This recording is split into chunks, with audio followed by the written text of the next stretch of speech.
And that's the difference of what we've talked about too with maybe the addiction piece, which of course is an experience for us that's going to be profound. We grew up in environments where people act and behave that way. Our parents and our family, people we knew, friends even, and then of course we engaged in that type of behavior ourselves over our adult lives. It's amazing. So it's like like a pattern. Well, that's another thing we're trying to do, right? Is to break these cycles, because this is learned behavior.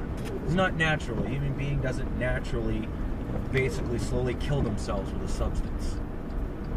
It's not natural. That's not survival instinct, right? We're surviving. Our instinct is to survive, and survival for humans is thriving, right? It's getting yourself into the healthiest state possible. You know, to meet the challenges that are before you. Whether 100,000 years ago it was an animal that was coming to get you, or if now it's... You know, you just made me think about how... like these actors that deeply get in their roles, right? And some of them don't ever...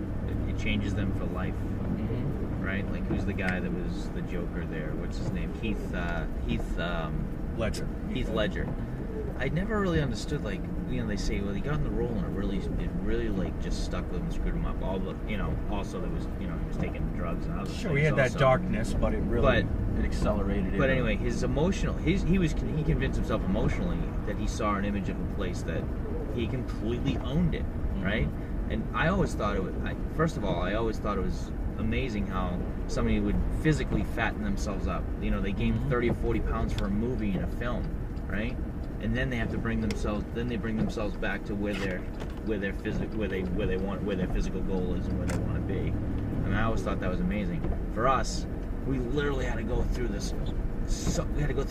Just this fattening up of our spirit and soul and body, physically, mentally, and then get back to the gym and physically work ourselves out and lean ourselves out.